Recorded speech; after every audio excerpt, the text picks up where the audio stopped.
السلام عليكم.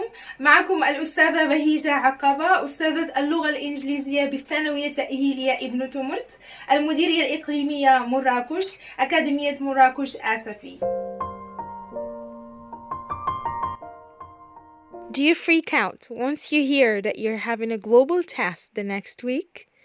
Do you have nightmares about comprehension questions? Don't worry.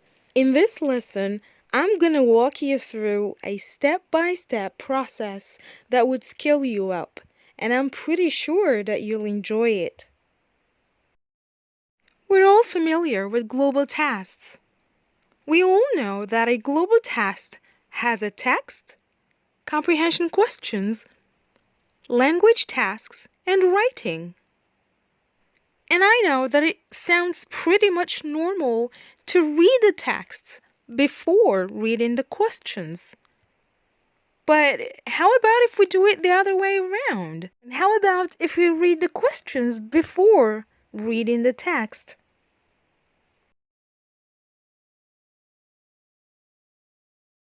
If you read the questions before reading the text, you're actually making it easier for yourself. By doing that, you're basically setting up a purpose for yourself, which is reading for specific information. And that's for sure is gonna save your time and energy. Magic, right? So why don't we try that right now?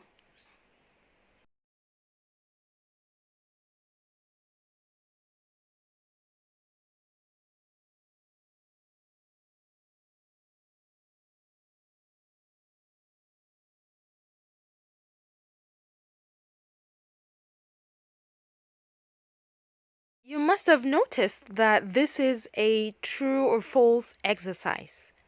Now, I know that even if you've read the questions, you still don't know the answers because you haven't read the text yet or the passage. But what words can you underline to help you find the answers? In number one, I would like to underline the word one and brother because these are the focus of this question. Maybe it's not one, maybe it's more. Maybe there's a problem with the word brother. Maybe I don't have brothers at all. In number two, I would like to underline the word city. So when I read the passage, I should be looking for the information whether my house is in the city or in another place.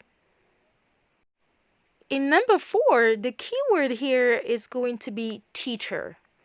So I should check whether my father is a teacher or a nurse or a doctor or maybe is doing another different job. And the same thing goes for question 4 or D. My mother is a doctor, so here again I should check in the text whether my mother is a doctor or maybe she's doing another job. It's now time for reading the full passage. As you're reading, it can be very useful to use your finger to guide your eyes.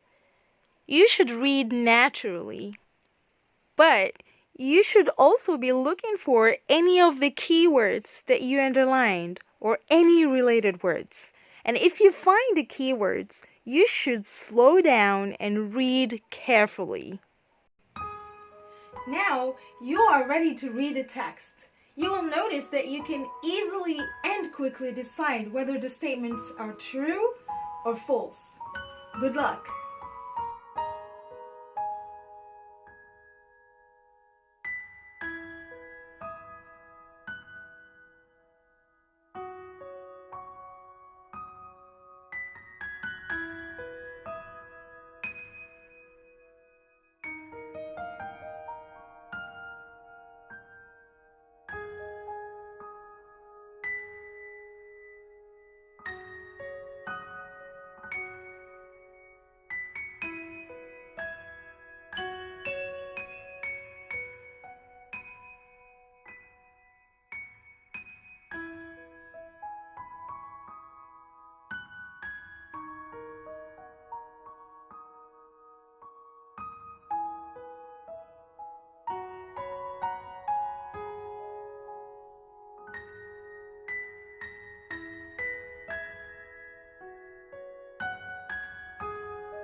I have one brother. So if you still remember, we have underlined the word one and brother.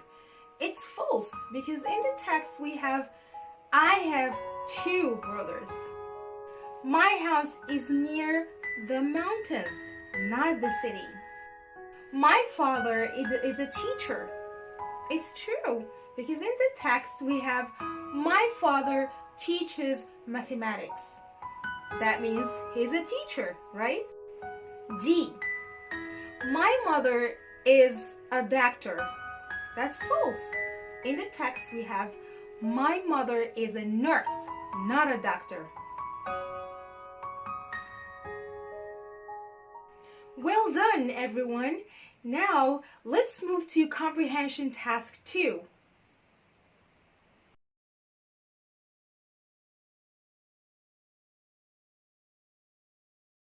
Alright, so again, in this task, we're going to read the questions before reading the text. As you can see here, we have WH questions. And to form WH questions, we use WH words. And here we have where, who, what, and when. If you pay close attention, you'll notice that each word gives you a hint that's going to help you find the answer easily and quickly. In the first question, we have where. Where indicates place. So here, you should look for a place where the mother works. So where does my mother work? Number 2, we have who. Who indicates people. So here, you need to look for a person. So who lives with my family? So you need to find a person who lives with the family. In number 3, we have the word what. So here, we are asking about objects, things, or information. So here, we need the information that tells us about the thing that the sister likes to do. What does my sister like to do? Number 4, we have when. So when indicates the time. So here, you should be looking for time words, words that show the time. All right, so let's try this again.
Where does my mother work? Where? We're asking about place, right? At a big hospital. So hospital here is name of a place, right? Who lives with my family? Who? So here we're asking about a person. My grandmother lives with us. So my grandmother lives with our family. C. What does my sister like to do? My sister likes to cook with my grandmother. My sister likes to cook with my grandmother. That's what she likes to do. D. When do we play chess? So when, we're asking about time, right? On the weekends. All the family plays chess together. On the weekends. That's the right answer.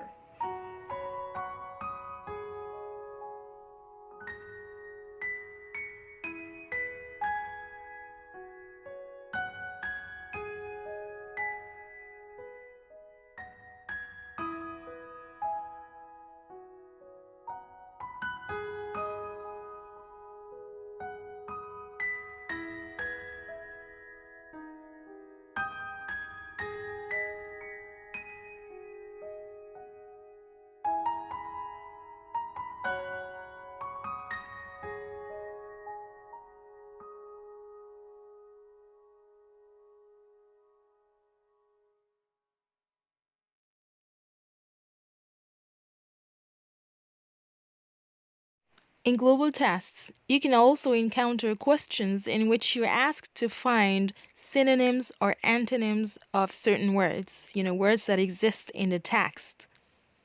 Synonyms are words that have similar or the same meanings, and antonyms are words that have opposite meanings. For example, beautiful, pretty, and the antonym is ugly. Hardworking, diligent, lazy.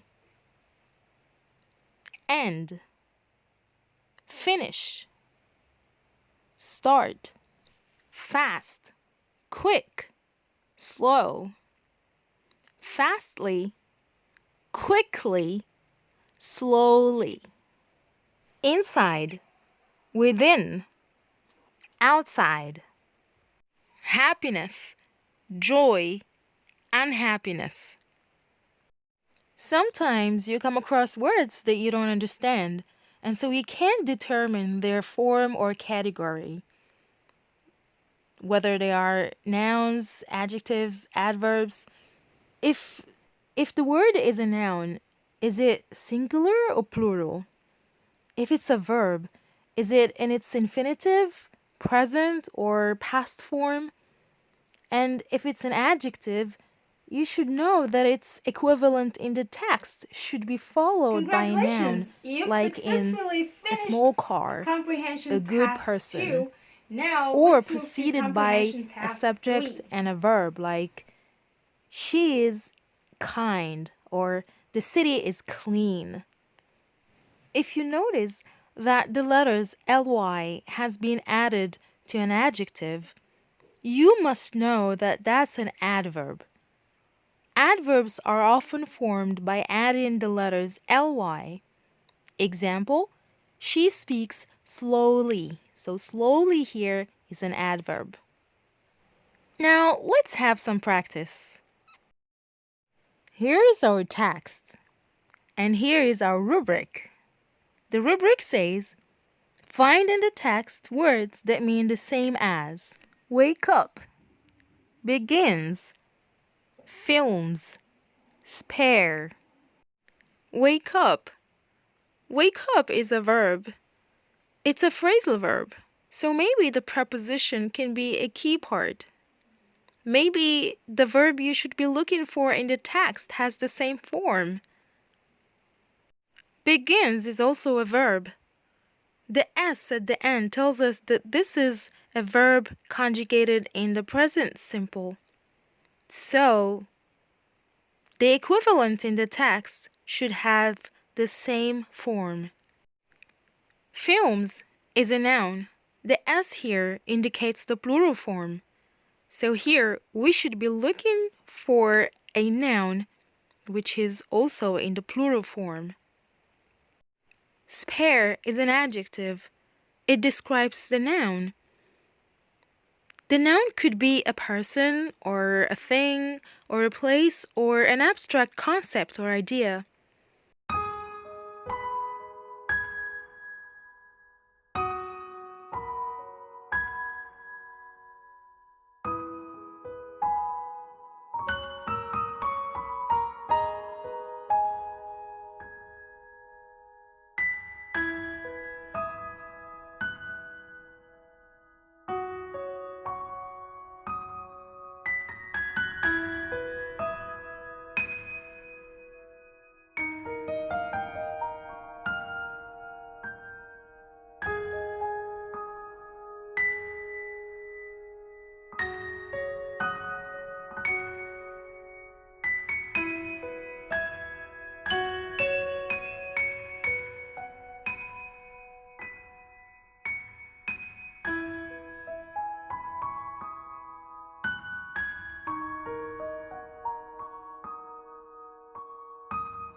So, let's check the answers together.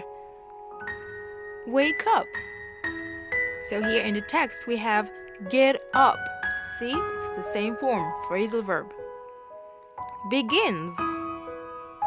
Starts. Also we have the same form, S, simple present. Films. Movies.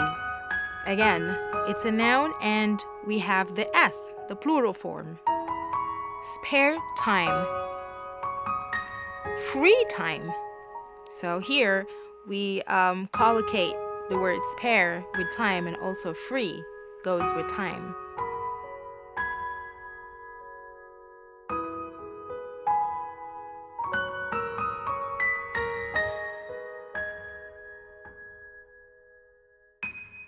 Read the following conversation.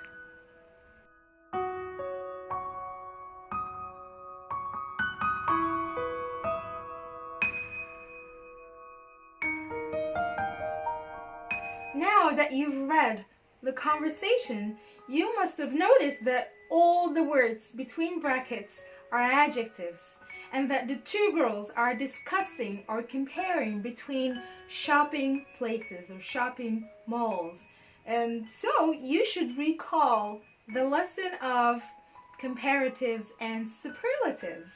And of course, you should bring in all the rules that you've learned in this lesson so that you can come up with correct answers. So I'll give you some time to do this task. See you after that.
Let's go shopping at Morocco Mall. It's big and busy mall in Morocco. So here we have in Morocco. So we're comparing shopping mall, Morocco Mall with all the malls in Morocco. So this is superlative. So of course the answer is the biggest and the busiest. Yes, I've already shopped there, but I prefer Mazar. It's more popular. So here it's comparative because Selma is comparing the Morocco Mall with Al Mazar. So she's comparing two things. So this is comparatives. It's more popular. But the products at Morocco Mall are the best in Morocco. So here we have again in Morocco. So she's comparing Morocco Mall to all the to all the malls in Morocco. So this is superlative. Maybe their products are better than the products at Mazar, but they're the most expensive in Morocco. So here we have comparative, better than the products, and then superlative, the most expensive in Morocco.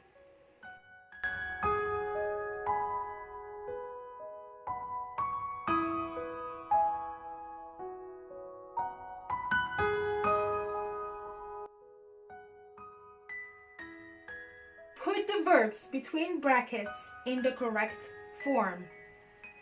Does that sound familiar to you?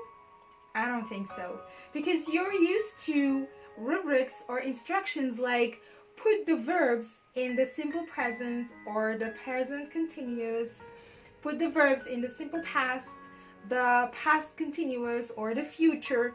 But here it's not specific, right? It's not specified. So you need to figure it out yourself. You need to know which tense are you going to use, and how can you do that?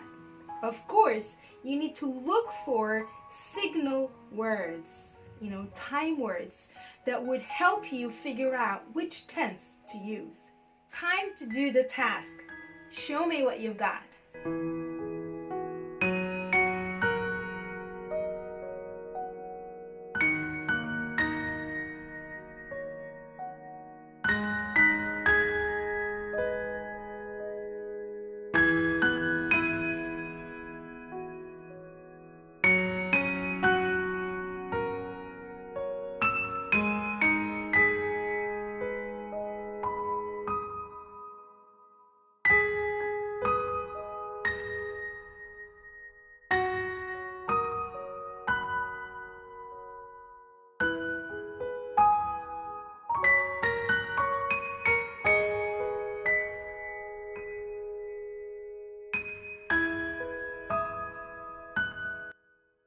This is my brother Khalid.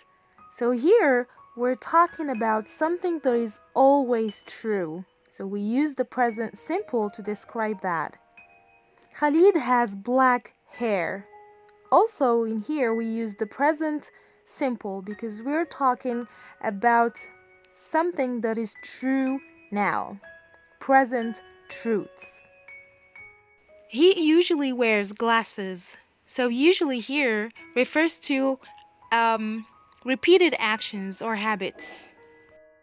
But right now he's wearing contact lenses.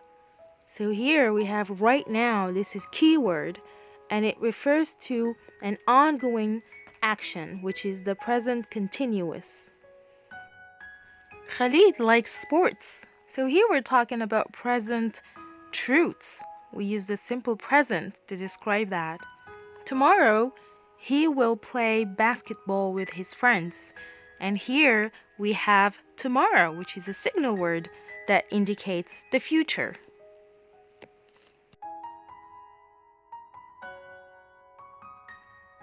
That's the end of our lesson today. Keep the hard work. Take care.